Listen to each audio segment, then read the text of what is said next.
The Nexar Empire had ruled the Orion Arm for 10,000 years, their crystalline ships a testament to technological supremacy that no species dared challenge. Until they encountered humanity. Commander Sarah Chin stood at the tactical station of the Earth Defense Force outpost on Europa, her dark eyes fixed on the quantum sensor readings that spelled doom for Earth. The massive energy signatures approaching the solar system's edge weren't random space phenomena. They were warships. Bigger than anything humanity had ever built. "Contact command immediately," she ordered, her voice steady despite the fear churning in her gut. Authorization Chin Alpha 79. The quantum entanglement communicator hummed to life, connecting her instantly to Earth Defense Command in Geneva. She'd spent 5 years watching the stars, hoping first contact would bring advancement and friendship. Instead, it brought war. The Nexar invasion fleet numbered over 300 ships, each one capable of reducing a continent to ash. But they had made one critical mistake. They had given humanity 6 months of warning. 6 months to prepare. 6 months to unleash humanity's greatest strength, the ability to innovate when backed into a corner. Admiral James Rodriguez's hologram materialized in the command center, his weathered face grim. "Commander Chin, report." "Sir, Operation Sentinel has detected the Nexar fleet. They're exactly where the defector said they would be. But there's something else." She transmitted the sensor data. Their shield configurations, they're running their quantum matrices in parallel. It's efficient, but it creates a harmonic vulnerability. Rodriguez's eyes widened slightly. "You're certain?" "The math doesn't lie, sir. Their technological advancement has led to complacency. They haven't had to fight a real war in millennia. Their defenses are optimized for efficiency, not survival." "Then it's time." Rodriguez straightened, resolve hardening his features. "Initiate Protocol Prometheus. Earth won't bow to tyrants, not even alien ones." "Chin, you're being reassigned. Project Ghost needs your expertise." The next 6 months transformed the solar system into a fortress and a forge. Humanity's industrial might, hidden in the asteroid belt and beneath the surfaces of a dozen moons, roared to life. The Nexar Empire thought they were dealing with primitives. They would learn that humanity's relative youth among the stars was not a weakness, it was a strength. Earth hadn't had time to grow complacent. Deep within Titan's methane seas, engineers worked tirelessly on humanity's answer to the Nexar threat. They called it the Phantom Dawn, a battleship unlike anything the galaxy had seen. While the Nexar built their ships with crystalline precision, humanity embraced controlled chaos. Quantum probability drives, dark matter reactors, and weapons that bent spacetime itself, technologies the Nexar had dismissed as too unstable, too unpredictable. Sarah stood in the Phantom Dawn's quantum core chamber, watching artificially generated black holes dance through the containment field. The ship herself was nearly invisible to sensors, her hull covered in metamaterials that absorbed or redirected any scan. But stealth wasn't her true advantage. The Phantom Dawn was built to exploit the very weaknesses Sarah had discovered in Nexar shield technology. "All systems are showing green," Dr. Patel reported from his station. The physicist had been instrumental in developing the ship's revolutionary weapons systems. "The probability drive is maintaining 99.9% coherence. Better than we hoped." "The Nexar won't expect us to have anything like this," Sarah replied, running her hand along a control panel. "They think humanity is barely out of its cradle. They'll learn." The first Nexar scouts entered the solar system 3 days later. They died before they could transmit a warning, their crystalline hulls shattered by weapons they couldn't detect. But the main fleet was coming, and with it, humanity's greatest test since leaving Earth's atmosphere. Sarah took her place on the Phantom Dawn's bridge, now wearing the rank of captain. Her crew was the best Earth had to offer, engineers, tacticians, and scientists chosen for their ability to think creatively under pressure. They would need every ounce of that creativity to survive what was coming. "The Nexar fleet has crossed Neptune's orbit," Tactical reported. "They're maintaining formation, proceeding at standard FTL velocities. They're not even trying to hide," Sarah noted. "Because they don't think they need to. Signal the defense platforms to hold position. Let them think we're helpless." She smiled grimly. It's time to show the galaxy that humanity isn't just another species to be conquered. We're something new. Something they've never faced before. The Phantom Dawn's quantum core hummed to life, probability drive spinning up as they prepared to make history. Either humanity would secure its place among the stars, or Earth would fall. There would be no middle ground, no negotiation with an empire that saw younger species as resources to be exploited. All hands, Sarah broadcast throughout the ship. This is your captain. In a few hours, we face an enemy that believes themselves invincible. They've ruled this arm of the galaxy for 10,000 years. But they've never faced humanity before. They've never faced a species that thrives on challenge, that turns disadvantage into opportunity. Today, we show them why humanity has survived everything our own world could throw at us. Today, we prove that the age of an empire means nothing compared to the will to remain free. The bridge crews straightened in their seats, pride and determination evident in every face. They had trained for this moment, pushing themselves and their revolutionary ship to limits the Nexar would consider impossible. But that was humanity's greatest weapon, the ability to do the impossible simply because no one told them they couldn't. Tactical, load the quantum disruptors. Engineering, bring the probability drive to full power. Navigation, plot and intercept course. Sarah's orders rang clear and confident. The Nexar Empire is about to learn that humanity doesn't submit. We evolve. We adapt. We overcome. And after today, the galaxy will never be the same. The Phantom Dawn slipped her moorings, accelerating toward humanity's date with destiny. First contact had brought the threat of extinction. Humanity's response would bring something else entirely, a revolution that would shake the foundations of galactic civilization. The news of the Phantom Dawn's first victory spread through Earth's hidden shipyards like wildfire. In the vast underground facilities of Mars, Admiral Rodriguez stood before a holographic display showing dozens of ships under construction. Each vessel incorporated the revolutionary technologies that had proven so effective against the Nexar scouts, but with refinements and improvements born from that first encounter. Production is ahead of schedule, General Wei reported, her weathered face illuminated by the blue glow of construction schematics. The automated factories are operating at 300% normal capacity. We're pushing the limits of what's possible, but that's what humans do best. Rodriguez nodded, watching as robotic assemblers swarmed over the skeletal frame of another battleship. The Nexar gave us the greatest gift they could. They underestimated us. Their arrogance meant they didn't bother to hide their technological capabilities. Every scan they made of our system taught us more about their weaknesses. In orbit around Jupiter, the second ship of the Ghost Fleet was nearing completion. The Shadow Strike was larger than the Phantom Dawn, incorporating lessons learned from the prototype. Its quantum probability drive had been refined, allowing for even greater control over space-time distortions. The weapon systems had been enhanced, capable of exploiting the harmonic vulnerabilities in Nexar shields with devastating precision. Lieutenant Commander Marcus Santos supervised the final calibrations of the Shadow Strike's main quantum cannon. As one of Earth's leading experts in theoretical physics, he had helped develop the weapons that could pierce the supposedly impenetrable Nexar defenses. Their shields are based on perfect crystalline structures, he explained to a group of engineers. But perfection has its price.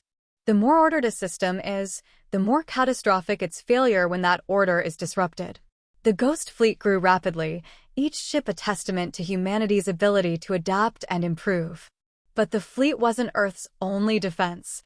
Throughout the solar system, thousands of automated defense platforms were being deployed, their systems designed to work in concert with the revolutionary battleships. The platforms appeared primitive to Nexar scans, disguising their true capabilities until it was too late. Captain Chen's success with the Phantom Dawn had proven that humanity's approach to warfare was fundamentally different from the Nexar's. Where the Empire relied on overwhelming force and proven technologies, humanity embraced asymmetric warfare and constant innovation. Each ship in the Ghost Fleet was slightly different, incorporating new ideas and modifications that made them unpredictable opponents.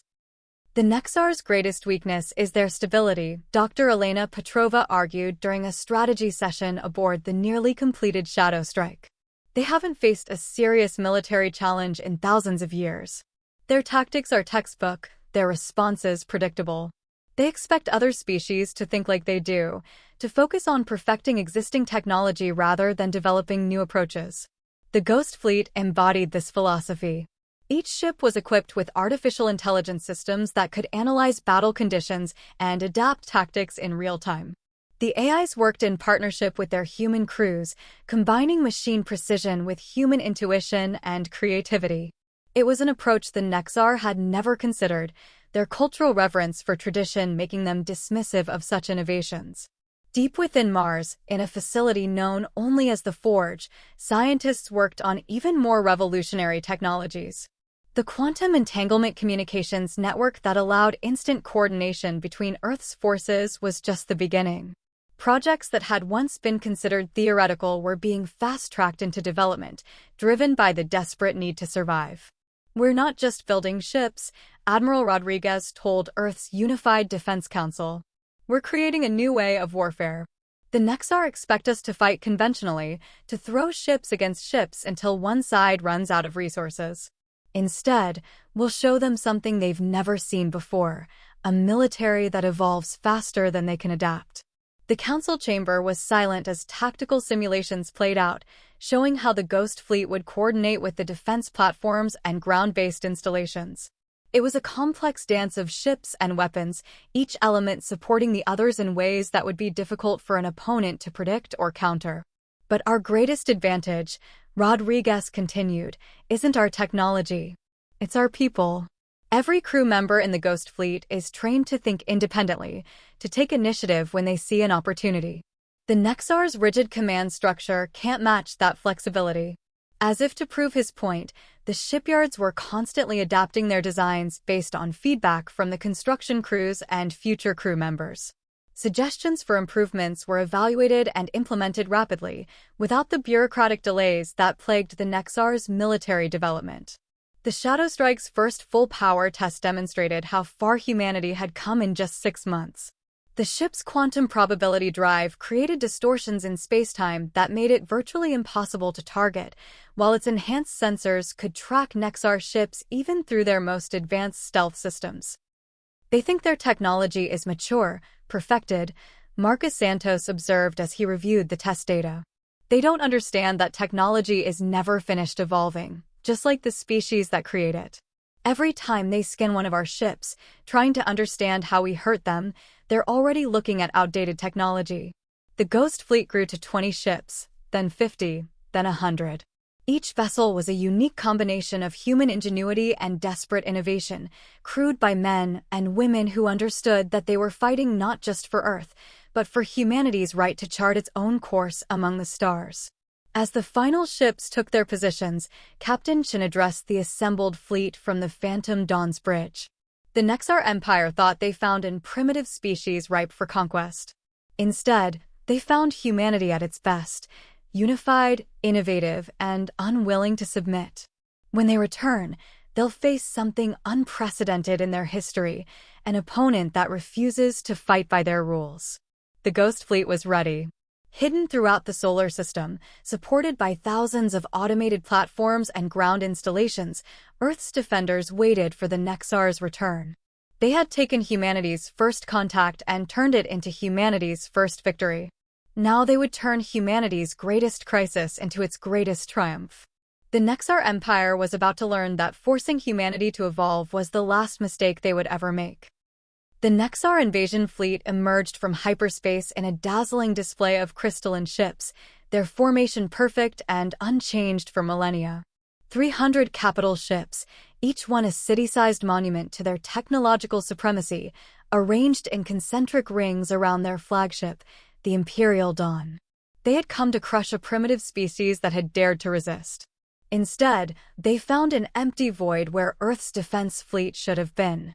High Admiral Vexthor stood on his command deck, his crystalline form refracting the light of distant stars. "Scan the system," he ordered, his voice resonating through the ship's living crystal corridors. "Find their pathetic fleet. They cannot hide from the Empire's might." But they could. The Ghost Fleet waited in the quantum shadows, their probability drives bending reality around them in ways the Nexar sensors couldn't comprehend. Captain Chen watched from the Phantom Dawn's bridge as the enemy fleet moved deeper into the solar system, their formation maintaining the same rigid patterns they had used for thousands of years. All ships maintain quantum silence, she transmitted through the entanglement network. Let them come to us. The plan they had developed was unprecedented in military history, a symphony of chaos and precision that would either break the Nexar or doom humanity. The Imperial fleet passed Mars without detecting the massive shipyards hidden beneath its surface. Their scans showed only what humanity wanted them to see: scattered orbital defenses and primitive weapon platforms. High Admiral Vexthor's contempt was almost palpable as he ordered his fleet to maintain course for Earth. Their approaching primary engagement range, Marcus Santos reported from the Shadow Strike. The second-in-command of the Ghost Fleet had positioned his ship near Jupiter, ready to spring the trap that would change the face of galactic warfare. The Nexar ships entered the asteroid belt, their perfect formation splitting to navigate the debris field. It was the moment Earth had been waiting for. Captain Chen's voice was steady as she gave the order that would begin humanity's greatest battle. Ghost Fleet, execute Operation Thunderbolt. The void erupted with light and energy as 100 human ships emerged from quantum shadows, their weapons already firing. The Phantom Dawn led the charge, its quantum disruptors tearing through the supposedly impenetrable shields of a Nexar cruiser. The crystalline vessel shattered, its perfect structure turned against it by weapons designed to exploit its very strengths. Impossible! Vexthor roared as his fleet's formation began to break. Human ships seemed to appear and disappear at will, their probability drives making them impossible to target effectively. The automated defense platforms that the Nexar had dismissed as primitive suddenly revealed their true nature, launching quantum-entangled warheads that bypassed shields entirely. The Ghost Fleet moved like a single organism, each ship acting independently but coordinating through the quantum network. Where the Nexar expected rigid formations and predictable tactics, they found organized chaos. Human vessels danced through their lines, striking and vanishing before the crystalline ships could respond. Their shields are adapting, Chen observed as the battle intensified. Just as we predicted. Execute Pattern Delta 7. The Ghost Fleet's response was immediate, their weapons shifting frequencies in perfect synchronization. What worked against one Nexar ship wouldn't work against another, but humanity had prepared for this. The Shadow Strike led a squadron of ships in a desperate gambit, diving between two Nexar dreadnoughts. Their combined quantum wake created a temporary rift in spacetime, causing the massive vessels to phase partially out of sync with reality. In that moment of vulnerability, Earth's weapons found their mark. High Admiral Vexthor watched in horror as his perfect formation collapsed into chaos. The humans weren't fighting like any species the Empire had encountered in its 10,000-year history. Each ship fought differently, adapting and changing tactics faster than the Nexar battle computers could analyze. Launch the fighter squadrons, he commanded, falling back on traditional tactics. Thousands of crystalline fighters poured from the carrier ships, their neural-linked pilots among the finest in the Empire. They met squadrons of autonomous human drones, each one guided by artificial intelligence that could react faster than any organic pilot. The battle spread across the asteroid belt, turning the normally quiet void into an apocalyptic display of human ingenuity versus Nexar power. The Empire's ships were more powerful, their technology more advanced, but they were fighting an enemy that turned their every advantage into a weakness. Quantum signatures are spiking, Marcus reported from the Shadow Strike. They're trying to retreat. The surviving Nexar ships were attempting to regroup, their formation in tatters. More than 50 of their capital ships had been destroyed, while the Ghost Fleet had lost only a handful of vessels. Captain Chen's voice carried across the quantum network, steady and determined. Don't let them escape. The Empire needs to understand that humanity isn't just another conquest. Execute Operation Sundering. The trap was sprung. Hidden gravitational anchors activated throughout the asteroid belt, their combined effect creating a maze of spatial distortions that the Nexar ships couldn't navigate. The Empire's fleet had walked into a killing ground of humanity's making. Your Empire's greatest weakness, Qin transmitted on all frequencies, is believing that age equals wisdom. You've spent 10,000 years perfecting what you already knew. We spent 6 months inventing things you never imagined. The Ghost Fleet struck from all directions, their coordinated attack overwhelming the Nexar's defensive algorithms. Ships that had survived millennia of conflict shattered under weapons designed specifically to exploit their weaknesses. The Imperial Dawn itself, pride of the Nexar fleet, found itself surrounded by vessels that seemed to ignore the laws of physics. High Admiral Vexthor watched his mighty fleet dying and finally understood. The Empire had ruled through technological superiority, believing that their age-old traditions and perfect crystalline technology made them invincible. But in forcing humanity to evolve or die, they had created something unprecedented, a species that could advance centuries in months, turning desperation into innovation. The battle ended not with a grand explosion or a decisive strike, but with a quantum whisper. The Imperial Dawn, its perfect crystalline structure compromised by multiple hits, began to lose cohesion. The flagship of the Nexar Empire, symbol of their dominance for thousands of years, dissolved into a cloud of glittering dust. Captain Qin stood on the Phantom Dawn's bridge, watching the remainder of the Nexar fleet surrender. "Send word to Earth," she ordered. "The Ghost Fleet sends its regards. And tell them." She smiled grimly. "Tell them humanity is just getting started." The Battle of the Belt, as it would come to be known, marked more than just a military victory. It was proof that humanity's greatest strength wasn't its technology or its weapons, but its ability to adapt and evolve. The Nexar Empire had ruled the stars through stagnation disguised as perfection. Humanity would forge a different path, one of constant innovation and change. As the Ghost Fleet secured their prisoners and began recovery operations, the quantum network carried news of victory throughout the solar system. Humanity had faced its first interstellar war and emerged not just victorious, but transformed. The galaxy would never be the same. Victory brought its own challenges. As news of the Nexar Empire's defeat spread across the galaxy, Earth found itself the focus of intense diplomatic attention. Alien species that had lived under imperial rule for millennia suddenly saw humanity as either a potential ally or a dangerous threat. The Ghost Fleet's triumph had shattered more than just the Nexar's military might. It had broken the psychological grip the Empire held over hundreds of civilizations. In the diplomatic center of Geneva, now expanded to accommodate representatives from 24 alien species, Ambassador Maria Torres faced a daily challenge of balancing humanity's new power with the need for allies. The cavernous chamber, with its advanced holographic displays and quantum translation systems, had become the focal point of a new galactic order. The Nexar Empire's defeat presents an unprecedented opportunity, she addressed the assembled representatives. But change must be managed carefully or chaos will follow. The aliens in attendance shifted uncomfortably, their various physiologies expressing a mix of hope and concern. What the public didn't see were the shadows moving behind the scenes. The Phantom Dawn, undergoing repairs after the Battle of the Belt, detected the first infiltration attempt 3 weeks after the victory. A shape-shifting Meridian operative, disguised as a maintenance worker, was caught attempting to access the ship's quantum core specifications. Captain Qin stood in the detention center, studying the captured infiltrator. "You're not the first," she stated flatly. "And you won't be the last. But you might be the most helpful if you're willing to talk." The Meridian's color-shifting skin rippled with anxiety as it realized its options were limited. The interrogation revealed a deeper truth. Multiple factions were moving to either steal or replicate humanity's quantum technology. The Meridian Conclave, the Sylphan Alliance, and even some former Nexar client states had launched covert operations targeting Earth's newfound advantages.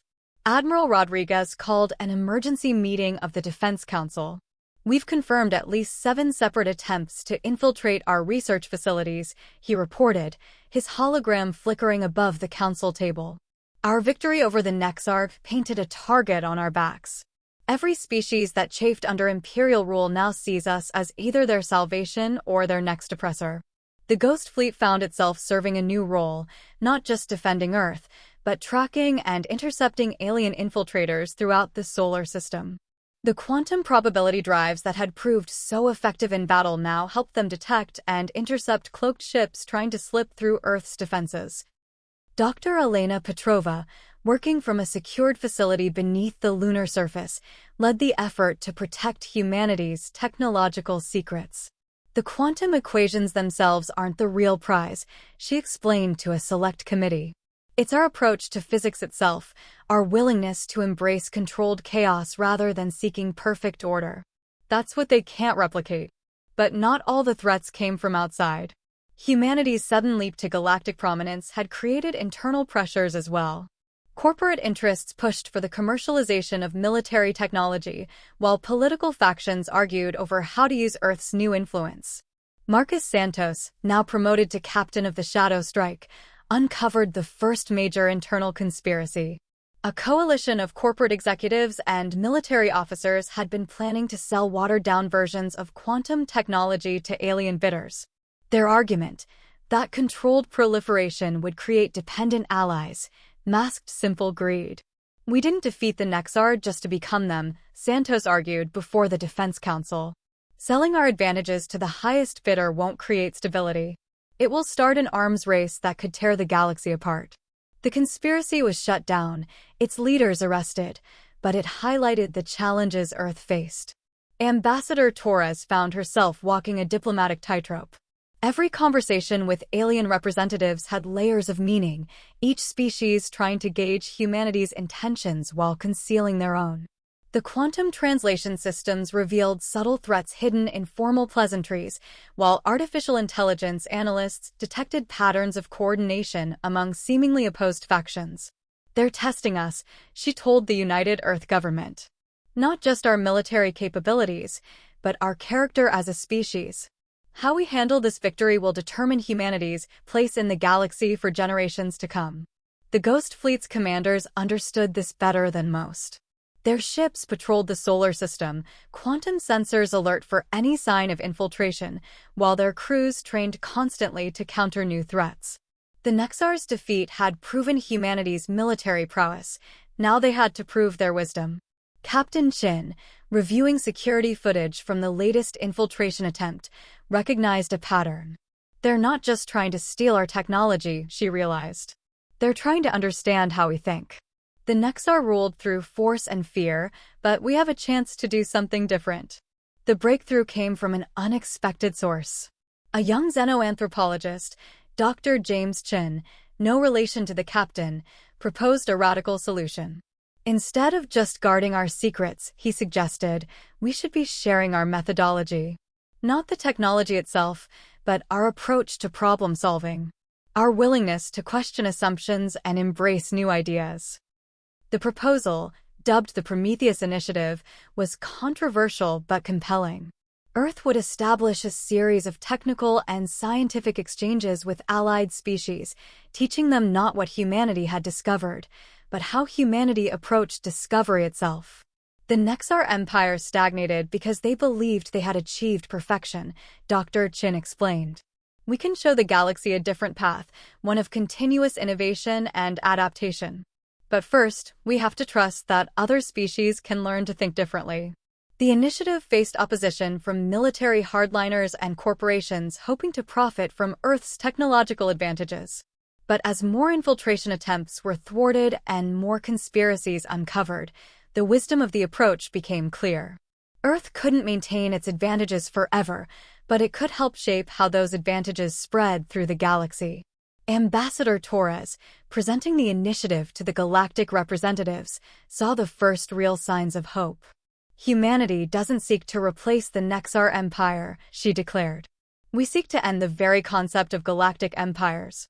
The future belongs to those willing to evolve, to learn, to grow. And that future is open to all species ready to embrace change. The enemy within had revealed a crucial truth.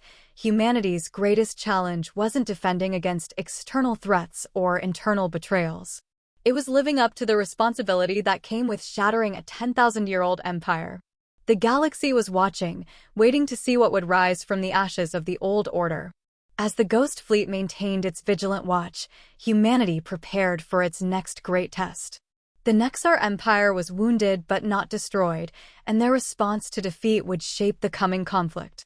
But now Earth faced it with growing confidence, knowing that its strength lay not in weapons or technology, but in the uniquely human ability to turn crisis into opportunity. The Nexar Empire's response to defeat came not with a roar, but with silence. Their remaining fleets withdrew to core systems, crystalline ships vanishing from trade routes and patrol zones they had dominated for millennia. But Captain Sarah Chin, leading the Ghost Fleet's first expedition beyond Seoul, knew better than to mistake retreat for surrender.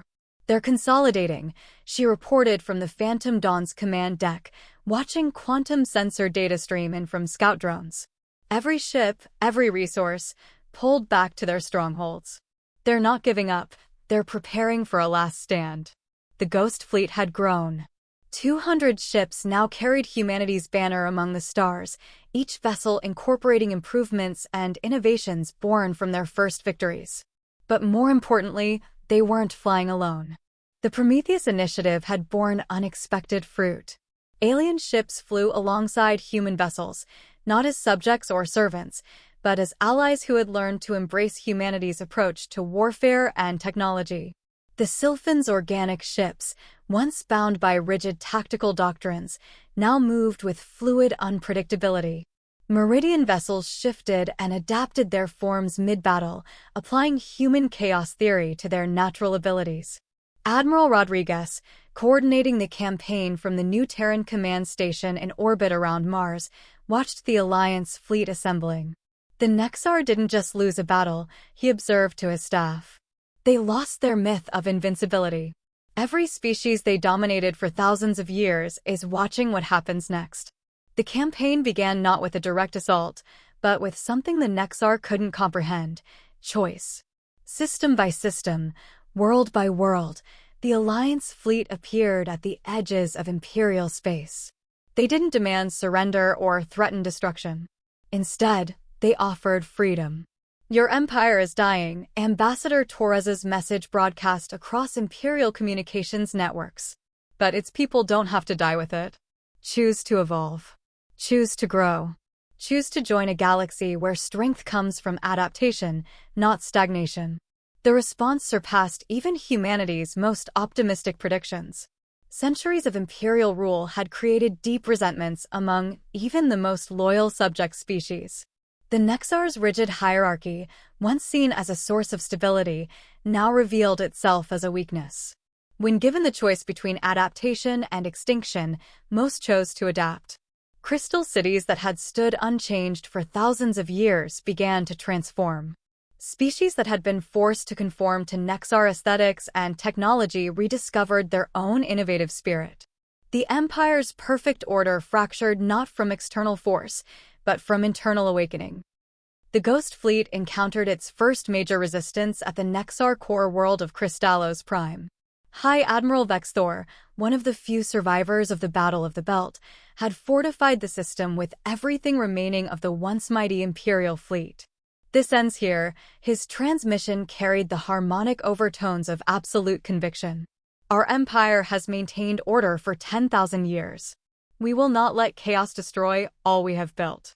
Captain Chen's response was measured. "Order without growth is just decay. You didn't maintain civilization, you froze it. Today we're going to thaw the galaxy." The Battle of Crystallos Prime would be remembered not for its destruction, but for its precision. The Ghost Fleet, supported by their alien allies, didn't seek to shatter the crystal world or destroy its defenders. Instead, they demonstrated everything that made humanity different from the empire they were replacing. Quantum probability drives created corridors through the Nexar defenses, allowing precisely targeted strikes that disabled rather than destroyed. Sylphan organic ships interfaced with human quantum technology, creating hybrid tactics that no defense could predict. Meridian shapeshifters, trained in human special operations, infiltrated crystal fortresses not to destroy them, but to offer their defenders a choice. High Admiral Vexthor watched his perfect defenses crumble, not understanding until the end that he wasn't facing a superior enemy, he was facing evolution itself. The combined fleet wasn't just winning through superior firepower or tactics. They were winning because every ship, every species involved, was learning and adapting during the battle itself. Look at your enemy, Qin transmitted as the last Imperial ships stood their ground. We're not here to conquer. Every species flying against you today was once under your dominion. They're not our servants, they're our allies. They've learned what humanity has always known. True strength comes from embracing change. The Nexar Empire's last stand ended not with their destruction, but with their transformation. As the crystal spires of their capital reflected the light of their sun, the Ghost Fleet's quantum sensors detected something unprecedented. The crystalline structures were changing, adapting, growing in new patterns. Ambassador Torres, present for the final negotiations, witnessed the moment the Nexar truly understood. Their rigid crystalline forms, unchanged for millennia, began to refract light in new ways. The species that had feared change above all else finally recognized stagnation as the true path to extinction. We offer you the same choice we offered every world in your former empire, Torres declared. Not submission, but evolution. Not the death of your civilization, but its rebirth. The acceptance of this offer marked more than the end of the Nexar Empire. It marked the beginning of a new galactic order. One built not on dominion and control, but on innovation and adaptation. The Ghost Fleet's victories had shattered more than just enemy ships. They had broken the very concept of imperial rule. As the combined fleet prepared to return to Earth, Captain Qin stood on the Phantom Dawn's observation deck, watching the crystal world below begin its transformation. We came to the stars expecting to find gods or monsters, she mused. Instead, we found mirror of our own past, empires that had chosen security over growth, tradition over innovation. And in showing them a different path, we've changed ourselves as well. The Ghost Fleet had achieved something unprecedented in galactic history, victory without replacement. They hadn't destroyed the old order only to become it. Instead, they had shown the galaxy that true power came not from enforcing stability, but from embracing change. As ships from a dozen species formed up for the journey home, their crews no longer bound by imperial hierarchy, but united by shared purpose, humanity's greatest campaign came to an end. The empire was broken, but unlike empires of the past, its fall would not lead to chaos. Instead, it would lead to evolution. 5 years after the fall of the Nexar Empire, Earth had become the heart of something unprecedented in galactic history, not an empire, but a cooperative of species united by shared principles rather than forced submission. The crystalline spires of New Geneva rose alongside organic sylphan architecture and shape-shifting meridian structures, each culture contributing its unique perspective to humanity's growing legacy.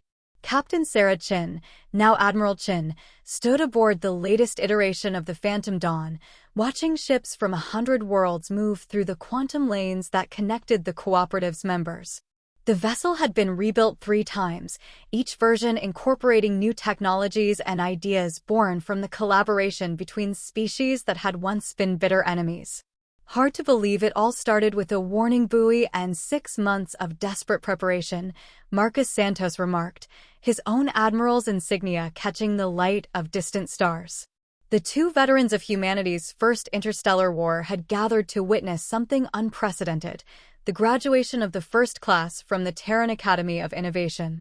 The academy, built in the ruins of the Nexar's greatest military fortress, represented everything humanity had brought to the galaxy. Its students came from every known spacefaring species, including the transformed Nexar themselves. They learned not just technology or tactics, but the fundamental human approach to problem-solving that had shattered an empire. Today's demonstration should be interesting, Qin smiled, checking the quantum feed from the Academy's test range. The students were asked to solve a supposedly impossible problem. Their only limitation was they couldn't use existing solutions. The problem in question was one that had plagued spacefaring civilizations for millennia: how to safely navigate the intense radiation zones that made certain resource-rich systems impossible to exploit. Traditional approaches all focused on better shielding or faster ships to minimize exposure. The Academy's students had taken a different approach entirely. A joint team of Nexar crystalline engineers and Meridian shapeshifters, guided by human chaos theory, had developed a way to temporarily alter the fundamental properties of space itself around a ship. They didn't try to resist the radiation, they changed the context in which it existed. "They're not just learning our technology," Ambassador Torres observed from her position in the Academy's observation deck.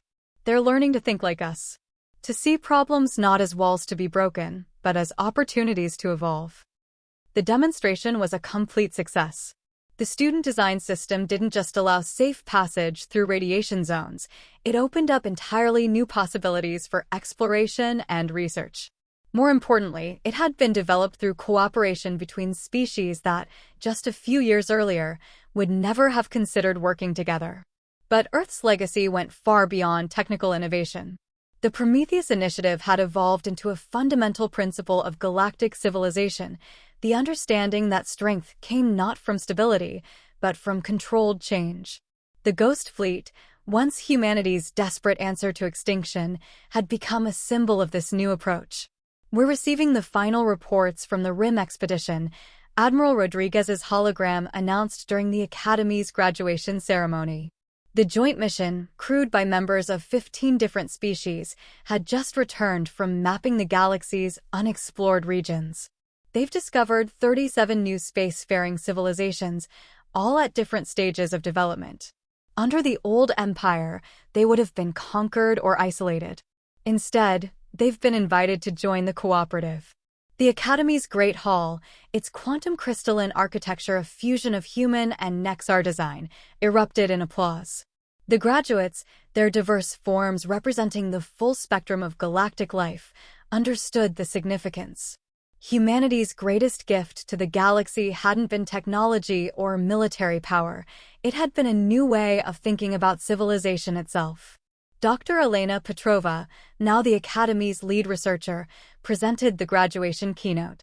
The Nexar Empire lasted 10,000 years by refusing to change. They saw perfection as an endpoint, something to be achieved and then maintained forever. Humanity showed the galaxy a different truth, that perfection is not a destination, but a journey. Every solution creates new questions. Every answer opens new possibilities. The quantum networks that connected cooperative worlds hummed with constant innovation. Species that had once built their societies around rigid hierarchies and unchanging traditions now embraced controlled chaos and constant adaptation. The galaxy was evolving faster than ever before, but not towards homogeneity, towards ever-increasing diversity. "We call it the Terra Principle," Admiral Chin explained to a group of new Academy applicants. "The understanding that true strength comes not from resisting change, but from harnessing it. From seeing crisis not as a threat to stability, but as an opportunity for growth." The principle had proven itself repeatedly. When a surge in solar activity threatened to destroy the Sylphan homeworld's delicate ecosystem, the cooperative didn't just find a way to shield the planet. They developed technology to harness the increased energy, turning catastrophe into opportunity. When a quantum anomaly began disrupting travel in key sectors, joint research teams found ways to use the disruption to improve FTL communication. But perhaps the most profound example of Earth's legacy could be seen in the transformed Nexar themselves. Their crystalline cities, once monuments to unchanging perfection, now grew and evolved like living things. Their rigid hierarchy had been replaced by a system that valued innovation and adaptation. They had learned humanity's most important lesson, that the only true constant is change itself. The graduation ceremony concluded with a tradition that had begun with the Academy's first class. Each graduate received not just their credentials, but a small piece of the original Phantom Dawn's quantum core. These fragments, preserved from humanity's first great victory, served as reminders of where the journey had begun. 5 years ago, we fought to prevent our own extinction, Admiral Chin addressed the graduates. Today, we fight for something greater, the right of every species to chart its own course among the stars. The Ghost Fleet proved that humanity could survive against impossible odds. You prove that we can do more than survive, we can help the galaxy thrive. As the ceremony ended, ships from across the cooperative began their journeys home, carrying new graduates and new ideas to worlds that had once known only imperial rule. The quantum lanes pulsed with traffic, each vessel a testament to the power of cooperation over conquest, of evolution over stagnation. Earth had given the galaxy more than freedom from the Nexar Empire. It had shown that the true measure of civilization was not its ability to maintain order, but its capacity for guided change. The legacy of Terra was not an empire of ships and soldiers, but an empire of ideas, ideas that would continue to shape galactic civilization for millennia to come. As the Phantom Dawn prepared to escort the graduate ships home, Admiral Chin took a final look at the Academy. In its fusion of styles and technologies, in its celebration of diversity and innovation, she saw everything humanity had fought for. They had come to the stars expecting to find death at the hands of a perfect empire. Instead, they had found their true purpose, teaching the galaxy how to embrace imperfection, change, and the endless possibility of evolution. The legacy of Terra would not be measured in years or light years, but in ideas that would ripple through the cosmos for generations to come. Humanity had not just survived its trial by fire, it had transformed the very nature of galactic civilization itself. And that transformation was only the beginning.